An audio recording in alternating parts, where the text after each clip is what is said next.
Assalamualaikum warahmatullahi wabarakatuh.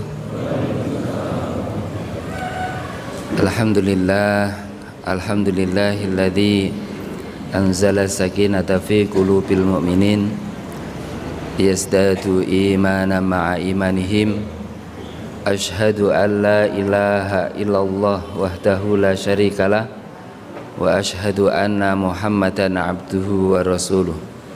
Allahumma salli wa sallim wa barik ala Muhammadin wa ala alihi wa ashabihi ajma'in. Amma ba'd. Qala Allahu ta'ala fil Qur'anil Karim, a'udzu billahi minasyaitonir rajim. Bismillahirrahmanirrahim. Ma indakum yanfadu wa ma indallahi baq. Walanajziyanna alladhina sabaru ajrahum bi ahsani ma kanu ya'malun. Wa qala an-nabiy sallallahu alaihi wasallam, man kana yu'minu billahi wal yaumil akhir falyukrim jarahu. Sadaqallahul adzim. Yang kami hormati ibu-ibu, bapak-bapak jamaah salat subuh rahimani wa rahimakumullah. Alhamdulillahirabbil alamin. Puji syukur kita haturkan kehadirat Allah pada pagi hari ini. Allah masih menghidupkan kita setelah mematikan kita. Semoga umur yang diberikan Allah ini menambah kebaikan-kebaikan bagi kita. Amin ya rabbal alamin. Mari kita berdoa. Allahumma bika asbahna wa bika amsayna wa bika nahya wa bika namut wa ilaikan nusur. Ibu, bapak yang dimuliakan Allah, waktu subuh itu waktu yang membedakan antara orang yang beriman dengan orang-orang munafik. Maka subuh itu berat, umpami dipun etung-etung ngenten, salat subuh kalih salat sak sanesipun subuh kathah pundi? Sak sanesipun subuh nggih. Karena subuh itu berat. Salat isya berat napa mboten? Berat. Maka alhamdulillah kita masih digolongkan orang-orang yang masih bisa melaksanakan salat subuh secara berjamaah. Mugi-mugi mboten pas dinten Ahad kemawon nggih. Mugi-mugi mboten pas Ahad kemawon, tetapi semuanya dalam kondisi sama, bahwa kita itu sholat, terutama adalah sholat berjamaah, itu menjadi prioritas bagi seorang muslim. Kalau ditanya bagi orang yang beriman, hidup dan kehidupannya seyogyanya adalah dari sholat menuju sholat. Hidup dan kehidupannya itu tidak ada lain adalah waktu yang digunakan untuk melaksanakan sholat. Mengapa kita itu bekerja? Kita bekerja itu hanya menunggu waktu kita itu sholat. Mengapa kita itu beramal yang lain? Amalan yang lain itu seyogyanya adalah waktu yang digunakan untuk menunggu waktu sholat. Jadi intinya itu dari sholat menuju sholat. Maka yang ada di pikiran kita itu adalah kapan subuh itu. Tidur itu hanya waktu untuk menunggu sholat subuh.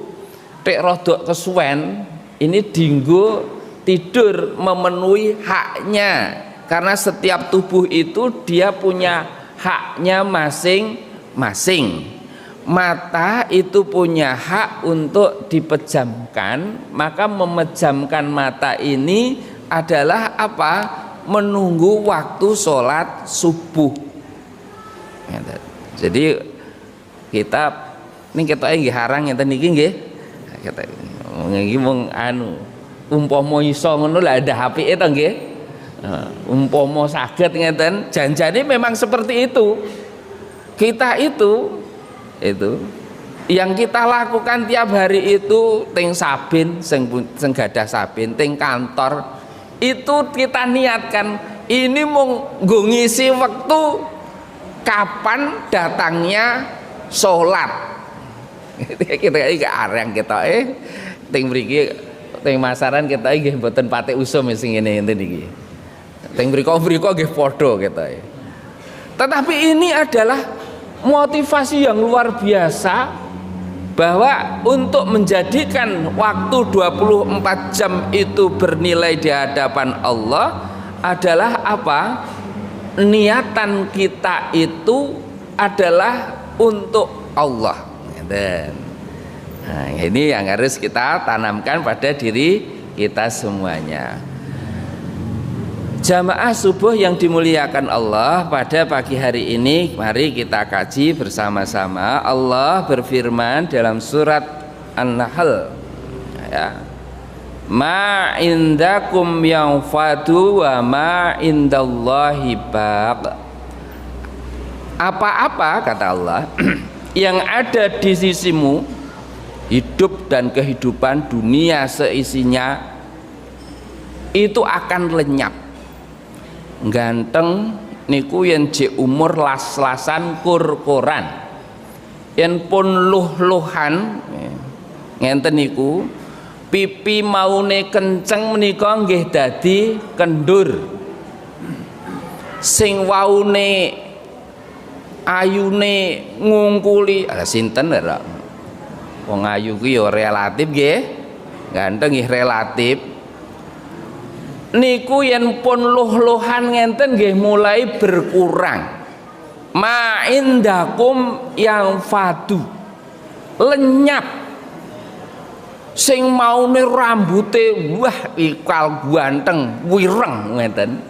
Wah angger wis rada luh-luhan ngenten niku pun mulai meninggalkan dunia hitam. Wah gitu. Mulai radi ngembang jambu ya tadi tegesipun apa? Ini mulai beruban, sudah mulai memutih. Kalau mboten bahas masalah pemimpin yang visioner itu adalah pemimpin yang berambut putih loh niki. Pun mulai memutih. Itu artinya apa? Ma indakum yang fadu, apa yang ada di sisimu itu akan lenyap. Wa ma indallahi baq, tetapi ada yang kekal. Ternyata ada yang kekal. Apa kata Allah? Yaitu amal saleh. Maka orang yang beriman, yang benar keimanannya, setelah mengikrarkan keimanannya, maka mesti itu dia akan gemar beramal salih dengan apa yang dimiliki. Amal itu adalah ekspresi dari tingkat keberimanan. Yang berbagi itu tidak usah menunggu waktu kaya. Berbagi itu tidak usah menunggu kita itu mempunyai segalanya. Maka ekspresi iman itu adalah amal sholih, karena sebuah keyakinan bahwa amal sholih itu adalah yang akan kekal. Nanti itu kita itu akan dihantarkan menghadap kepada Allah, salah satunya adalah dengan amal yang kita lakukan itu. Kemudian Allah melanjutkan, walanajziyannal ladzina sabaru ajrahum bi ahsani ma kanu ya'malun. Kemudian kehidupan adalah tempat ujian, sehingga perlu yang dinamakan kesabaran. Maka kalau kita hidup di dunia itu ciri-cirine mesti di sana ada ujian. Ujian hidup itu ada dari diri kita sendiri, akan diuji dari keluarga kita. Keluarga menika nggih saking putra, saking istri, suami, bahkan dari orang tua kita kadang diuji itu. Karena para nabi itu juga diuji dengan ujian itu. Ada yang diuji dengan putranya. Itu Allah pengen menguji hambanya, termasuk para nabi utusannya itu diuji dengan kesabarannya dengan anaknya. Umume ngeten, nabi ki anake mesti napa top markotop ngeten nggih. Tapi kalau Allah uji dengan anak bisa saja. Ada yang diuji dengan istrinya. Kita ini sudah diuji Allah napa dereng? Kita termasuk yang diuji dengan apa? Semoga kita itu diuji dengan ujian yang kita mampu untuk menyelesaikan ujian itu. Dan Allah memang akan memberikan ujian itu kepada kita sesuai dengan kesanggupan kita.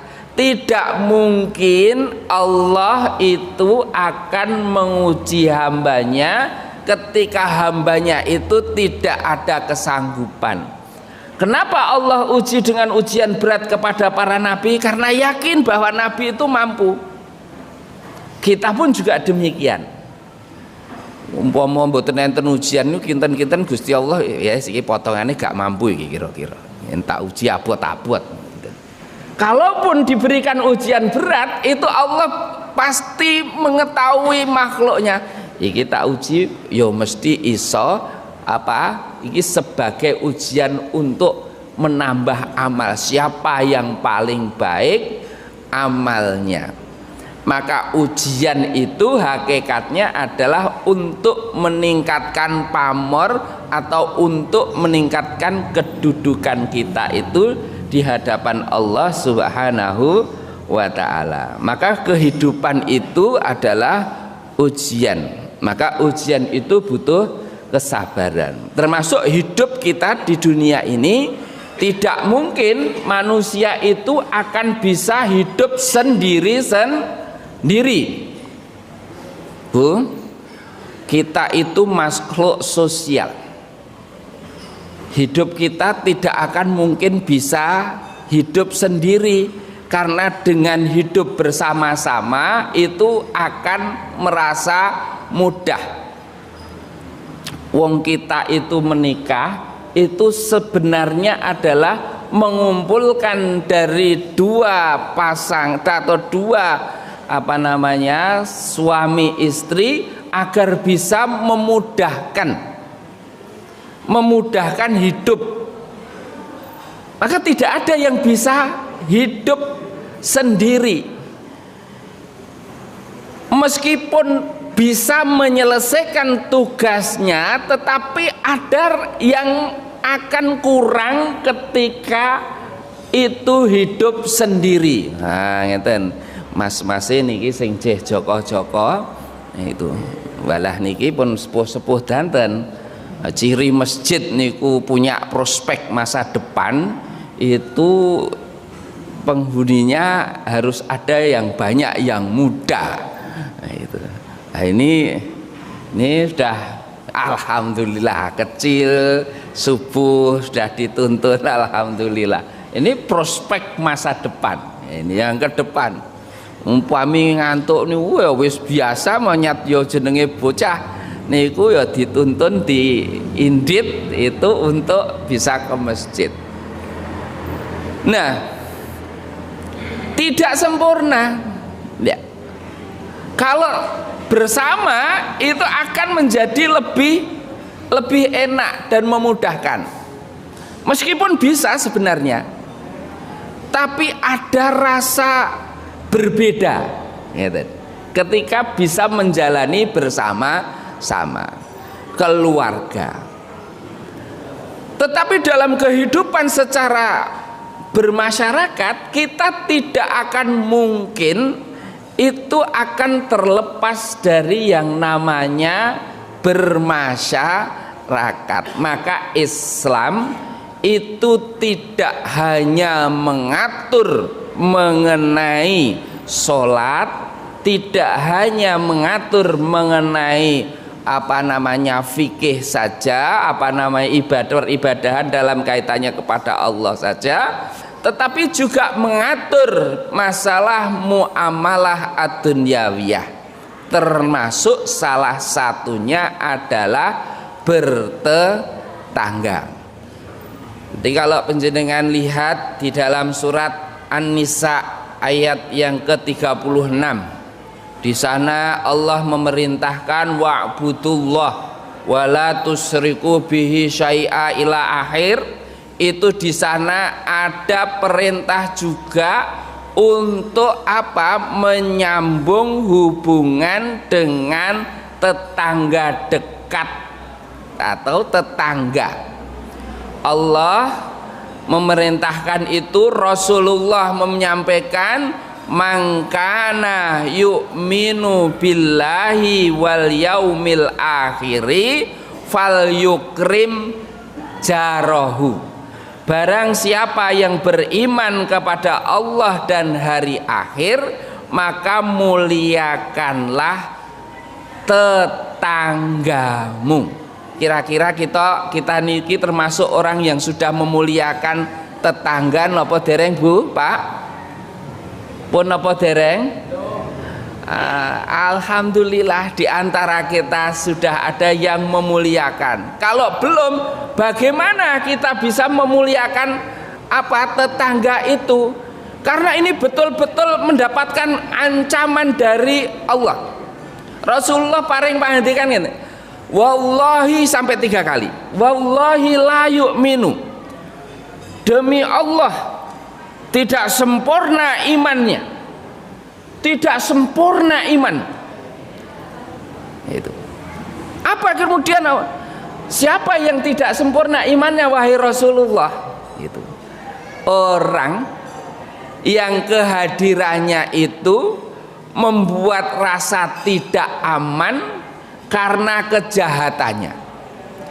Kalau kehadiran kita itu menyebabkan orang lain itu was-was, itu termasuk orang yang tidak sempurna imannya.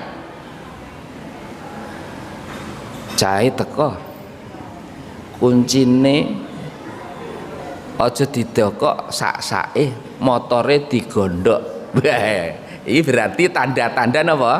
Nah, ini kehadirannya dipertanyakan. Nah itu yen mlebu gerbangnya ndang ditutup, aku mau ngerti bocah lewat kemledang ning prapatan kono. Lah ini berarti kehadirannya menyebabkan ketidakamanan. Bahkan sampai Rasulullah Sallallahu Alaihi Wasallam itu mengingatkan kepada kita kaitannya dengan hidup bertetangga.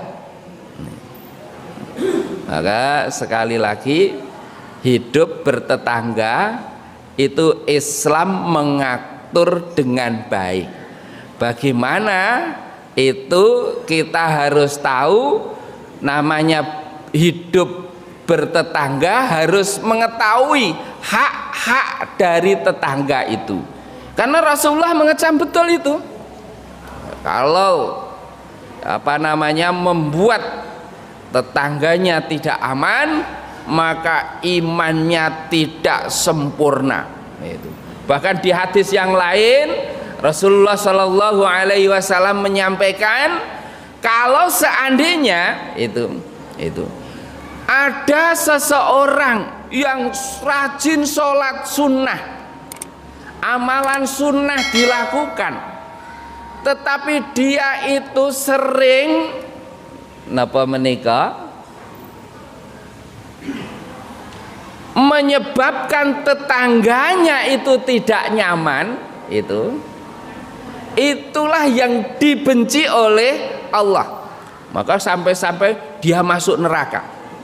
Wah, ini tidak ke sunnah sholatnya, tetapi dengan tetangga tidak baik.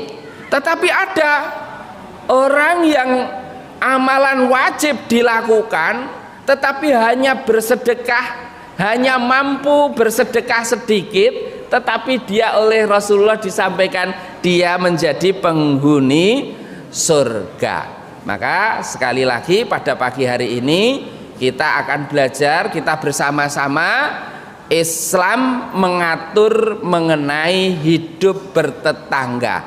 Kita baik dengan tetangga itu bukan karena apa-apa, karena Rasulullah Shallallahu Alaihi Wasallam memerintahkan kita itu untuk berbuat baik kepada tetangga. Hak-hak tetangga itu apa saja? Yang pertama, apabila minta tolong maka tolonglah. Kalau minta tolong, tolonglah. Wong Jawa rasah diajari ngenten iki. Kalau ngajari iwak nglangi. Karena wong Jawa itu biasane itu nilai-nilai Islam itu sudah bisa masuk dilakukan setiap hariannya. Kalau minta tolong maka tolonglah. Yang kedua, kalau minta dibantu, bantulah. Itu.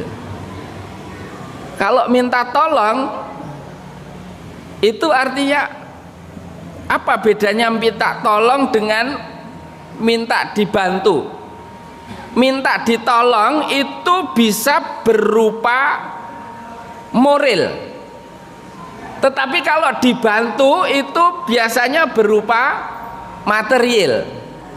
Jadi kalau tetangga itu menghendaki pertolongan itu, maka kita itu harus menolong. Ketika tetangga itu membutuhkan bantuan, maka seorang muslim harus membantu. Nah, ini diantara saling tolong menolong, bantu membantu, itu adalah ajaran Islam. Nah, itu. Nah, jadi tidak usah menunggu diminta. Islam itu mengatur betul hubungan sesama manusia.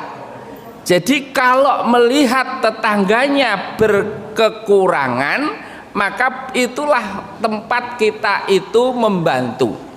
Jadi kadang-kadang kalau ada tetangga kita minta tolong itu, maka harus ditolong.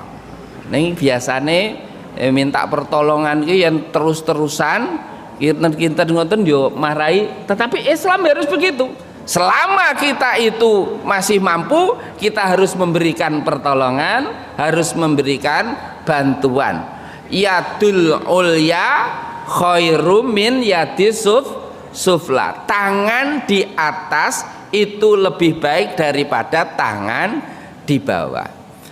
Kalau tetangga kita itu meminjam, maka berilah pinjaman. Kalau tetangga kita itu butuh pinjaman, berilah pinjaman. Itu kadang-kadang ning ya sak nganyelke. Itu njaluk apa minjem itu kadang-kadang wis dianggap padha. Biasanya njaluk minta tolong, minta bantuan. Wis ping pisan, ping pindho isin, itu segenten bahasane minjem. Nah, Ini minjem padha wae. Padahal meminjam itu ada pinjam meminjam itu Islam juga mengatur. Nah, kalau pinjam meminjam itu harus dicatat. Nah, itu. Karena itu akan ditagih. Nah, itu. Kalau pinjam meminjam itu omong kalau apa namanya nyilih itu kudu nyaur, oh gak disauri. Nah, itu. Ini beda ini ki. Disaur kali disauri niku benten. Kalau pinjam itu gampang. Ning nyaure niku kadang sing rada angel. Kalau tangga sing apik, tetangga yang baik itu kalau ada yang minjam ya dipinjami. Itu. Nah, itu jadi tentunya kalau pinjam meminjam berbeda, harus ada akad ditulis. Ning ya enek ngeten niku sing mboten ditulis. Nah, karena keyakinan Allah wis ditulis malaikat. Engko yen ra dibalekke ya wis diiklaske. Lho, kok diiklaske? Kalau ini tuh pinjam meminjam itu harus apa? Ada hitungannya. Nah, itu. Kalau pinjam meminjam itu harus mengembalikan.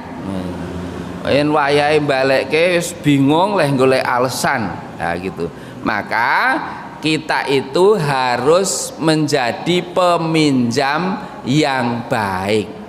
Umat Islam jangan sampai terjebak kepada pinjam meminjam yang riba. Pinjam meminjam yang riba. Banyak orang terjebak masalah riba ini, kemudian menyebabkan hidupnya itu sengsara. Orang Islam yo jangan membebani orang lain dengan pinjaman yang memberatkan. Nilai kok manak-manak. Itu. Nilai tanggane kok dianaki. Nah, itu. Terus akhirnya napa? Sangke suwene sangke oke anakane itu mung pengene napa? Pokoke angger nyileh ndang dikeki mung pingine arep ngerah napa? Omahe. Pengen ngerah lemahe. Ada yang juga sampai menginginkan, nah itu kayak zaman Siti Nurbaya itu anaknya, itu Datuk Maringgih pun sepuh, itu dapat anaknya Siti Nurbaya yang masih muda, itu hutang piutang, kemudian menyebabkan itu banyak sekali dengan dalih hutang piutang untuk menyengsarakan orang lain, mengambil haknya orang lain. Lah Islam itu tidak menghendaki seperti ini. Maka Islam mengatur hubungan bertetangga. Maka jadi tetangga yang baik itu harus mengetahui keadaan tetangganya. Maka kalau Islam berjalan, konsep Islam itu berjalan dengan baik, maka baitul mal wa tamwil itu menjadi solusi. Akan menjadi solusi. Ketika ada yang kurang, ada hak-hak dari mereka yang itu menjadi kewajiban bagi yang lain. Sehingga apa? Ada apa namanya pergerakan yang baik. Kalau sunatullah memang sudah mesti ada jenenge orang miskin, orang kaya itu ngantek teko kiamat kurang telung dino pun akan masih ada. Ada orang kaya, ada orang miskin. Karena apa? Karena adanya orang miskin menjadi kebaikan bagi orang kaya, karena dengan kekayaan itu bisa mendapatkan ajrun, ya gitu. Ya, akan mendapatkan pahala dari Allah karena kekayaannya itu. Nah ini. Maka sekali lagi hidup bertetangga, ketika tetangga meminjam itu harus dipinjami, jangan sampai tetangga kita itu jatuh ke dalam lubang yang tetangga kita tidak mampu untuk kembali. Ning kadang-kadang tanggane ya rada mbrengkele, diajak ora gelem, diaturi mboten gugu. Ha itu ya rada angel niku ya an.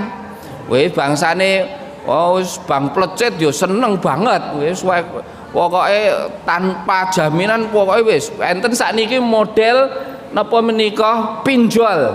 Nah, pinjaman online banyak, kadang di berita media itu bunuh diri karena pinjol. Karena diucet-ucet betul itu, privasinya dibuka.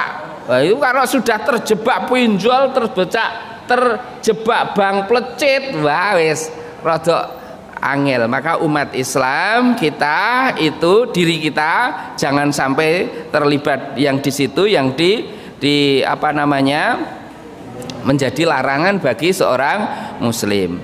Apabila tetangga kita itu kesusahan, jenguklah. Enten tetangga sing susah kuwi kon nilii, jangan sampai kalah dhisik karo yang lain. Banyak toh Pak, di daerah-daerah desa itu wong kesusahan itu menjadi objek pemurtatan. Sragen ini dulu di daerah Jenar itu, daerah pinggiran-pinggiran masih banyak itu. Maka kefakiran itu bisa menyebabkan kekufuran. Karena fakir itu dengan bantuan oleh orang-orang yang lain maka menjadi kekufuran. Maka kita selaku muslim, maka tetangga kita sesama muslim itu harus kita bantu. Dengan cara apa? Ketika ada yang kesusahan, ringankan dengan menjenguknya. Kadang-kadang kesusahan orang itu tidak mesti dibantu dengan material. Dengan kerawuhan kita itu kadang-kadang bisa menyebabkan udar. Permasalahan iki wis udar mergo kedatangan kita. Enek apa to yu? Lah iya. Apa? Alah ponakamu kae. Apa to? Alah diparani wong terus ya gitu. Lah piye to? Ngerti parani ora gelem, parani ra gelem, aku ya ora ngerti kuwi apa. Hanya udu omongan itu bisa menyelesaikan problem dari tetangga kita. Maka sekali lagi, apabila kesusahan jenguk, apabila tetangga kita sakit itu, maka besoklah. Itu termasuk hak muslim. Ada yang sakit itu dibesuk. Kalau tidak bisa membesuk secara fisik, maka doakanlah. Syukur-syukur bisa menjenguk secara fisik. Kadang-kadang sakit itu juga banyak dipengaruhi oleh psikis. Kadang-kadang banyak dipengaruhi oleh psikis. Kemarin saya dari Segoro Gunung. Nah itu kebetulan anak-anak Dimsa ini daurah tahfidz 1 bulan di Segoro Gunung, dampingi musrifah muhafidhahnya 6. Itu ada yang asma 1. Psikis itu berpengaruh ternyata. Obatnya ketinggalan itu karena kepikiran obatnya itu, karena ketergantungan itu bisa menyebabkan malah justru kambuh. Pikiran itu ternyata juga bisa. Ini harus mendampingi anak, targetnya sakmene, kalau kowe sakmene, wah itu kadang-kadang bisa. Maka saya katakan psikis itu juga berpengaruh, sakit maupun kesembuhannya. Tanggane besok piye yu Pak yu wis sehat to? Ya alhamdulillah ngene iki. Ya ngene. Beri ora apa-apa. tanggoku ndek ben lara ngene iki paling mung 3 dina terus wis mari. Wah, ngene iki namanya tetangga yang baik. Yen tetangga rapati apik, oh lah yo ngene iki laramu. Aku ngene sebelahku kae lara persis ngene iki. Mung bengine langsung lho iki bablas. Ini malah marahi napa? Maka tetangga yang baik itu mampu memberikan sugesti. Yuk lara to, lah ra ngerti. Lagi ngaji tak goleki biasane rame ning pojokan. Biasane ren prajan ora patek rame. Tibake lara lho. Wah, ngene. Tibake lara. Nggih. Ya wis tak dongake mari ya yuk. Sesuk bareng-bareng meneh. Ya, itu seneng. Sikis itu haknya. Umpama tidak harus pakai apa namanya nyuweli ning isor bantal wong Jawa biar rasa dadak nyuweli ning isor bantal tidak ada masalah. Dengan apa namanya? Dengan itu dengan membesok itu cukup untuk meringankan. Meringankan apa? Sakitnya. Paling tidak sesaat itu hilang. Itu orang itu kalau diajak ngomong itu biasanya itu lorone sudah. Nah, makanya fokus perubahan, fokusnya apa? Kepada yang membesuk. Nah, itu. Wah, jadi terus bombong. Karena bombong menyebabkan tubuh itu menghasilkan apa namanya penyembuh sendiri dari dalam. Nah, ini diantaranya adalah seperti itu. Kemudian jangan menyakiti tetanggamu dengan bau masakan. Iki usum duren iki yoan. Kita Pak nggih, usum duren. Wah. Yen tumbas duren ya duren iki ra kena dicolong. Duren ini mesti mambune teko ngendi wong nggawa kulite wis dikira tuku duren, wong kulite duren karo durene iki ambune padha ngenten. Jangan menyakiti tetanggamu dengan bau masakan. Nah itu. Iki ngerti tetanggane iki rada wis diambon-amboni terus gitu. Iki dek iki antikku ambune ngopor iki saiki ganti walah iki walah tongseng ana sing wah yes sansaya nglilit ning weteng wah gitu. Maka Rasulullah Shallallahu Alaihi Wasallam itu memberikan perintah yen masak sayur berkuah itu tambahono banyune. Nah niki kata lho nggih. Niki ngendikane Nabi lho nggih. Kalau masak sayur berkuah berarti napa? Sing dimasak kuwi masalah banyu lho iki. Masak daging kok sing dikekne banyu kuwi ora umum. Masake daging kok sing dikekne banyune. Nah itu. Masak masakan berkuah itu tambahi banyune. Gen tonggo itu kadang-kadang itu ya rada batin dari masak apa to. Ambune tek apa enak imen gitu. Wah ini tek apa jenenge seger imen. Oh tibake bareng dikekke, "Yu, apa? Alah iki ponakanmu masak." Alah tambuk kok kene wis tak batin. Mas iki lho. Tibake opor napa iwak kebo. Wah, napa niku sayur gori. Wong sayur gori iki iso dimasak napa? Napa? Oh, alah tak kira iwak. Ambune teko kene tibake gori. Ini deben kae opor nek iwak. Lah saiki bareng opor kok jangan kok nambahi kuahnya. Jangan menyakiti tetanggamu dengan bau masakan. Lho niki atau niki saiki usum duren ya aduh ya ngelok pancene kok iya. Tapi ya duren iki ya angel. Lek arep nglimpe ya angel nggih. Jan pengen tenan ngenten. Ning kok arep digo mulih apa meneh ning perumahan Perumahan kok dempet teko ngendi-ngendi to nggih? Nah, nggih, kanan dempet, buri dempet, kanan buri wah wis selendang ngono sing mambu lah.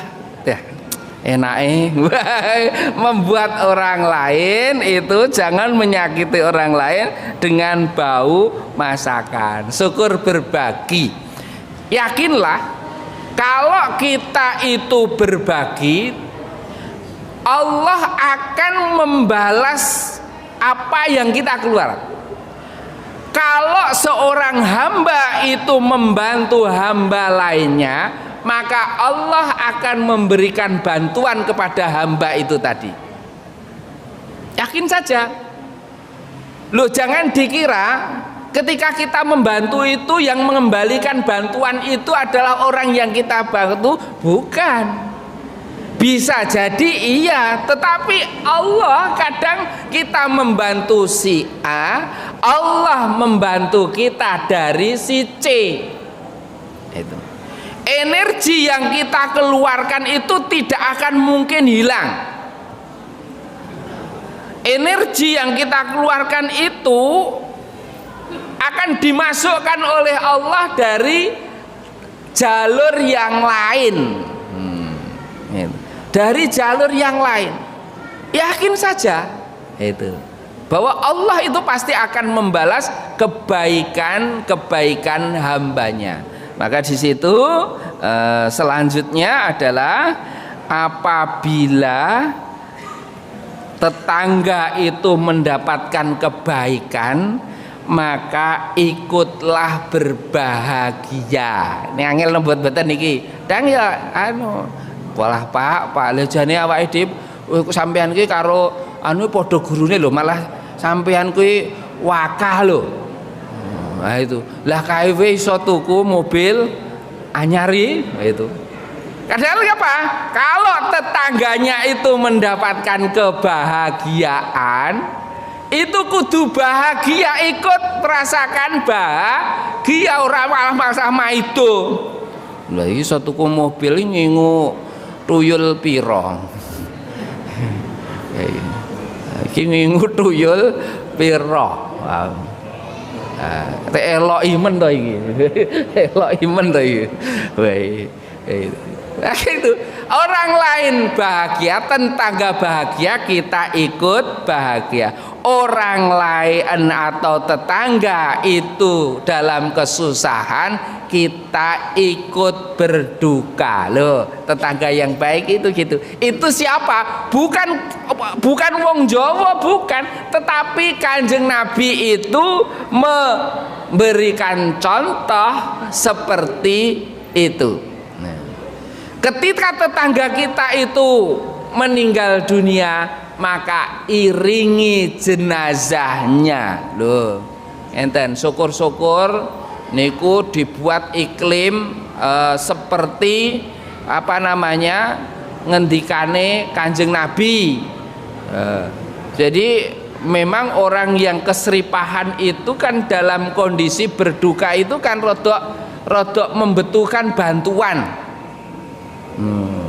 Kalau dulu wong Jawa kuwi secara otomatis ya nenek keseripahan itu mesti ya tangga-tangga kuwi do mara nglumpuk masake sing keseripahan.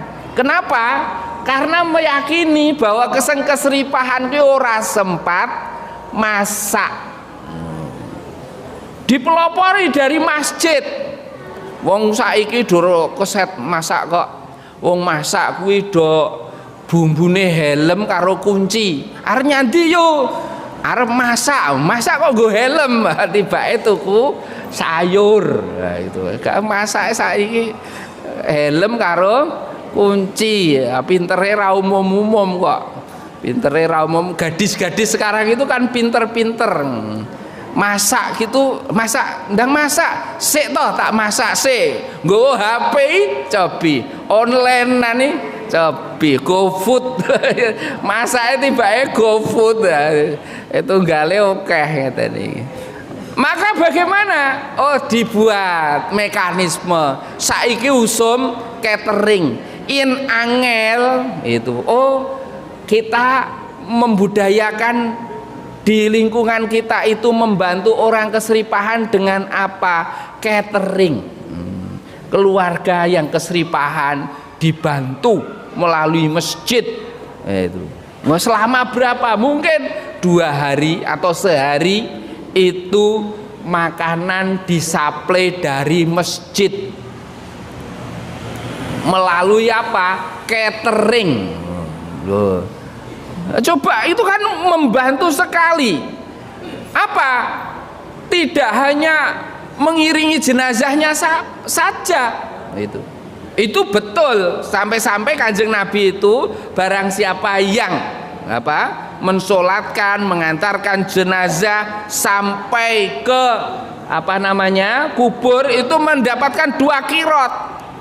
Rong kirot iki ganjarannya sepiro? Seperti 1 kirot itu seperti sak gunung Uhud lah, saking gedene pahalane wong napa takziah itu tadi. Umpama itu do ngerti pahalane kaya ngono kuwi wong-wong iki do mesti do bendina itu golek wong mati kok.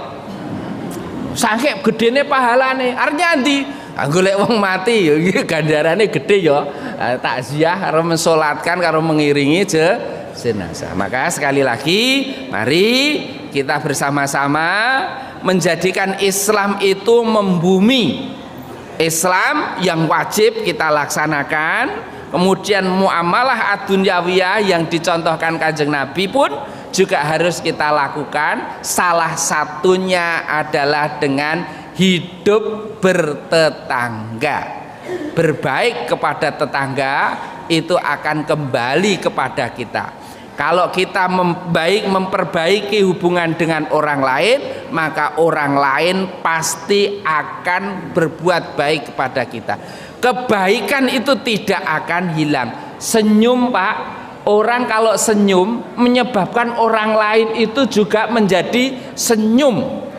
Kalau kita itu besengut menyebabkan orang lain itu bisa besengut. Ning dalan kok enek tabrakan, sing siji tabrakan ki anu njaluk ngapura nganggo senyum, sing maune arep nesu dadi ganti ya wis melu senyum. Tetapi kalau mencereng padha mencerengi. Lah itu teori timbal balik.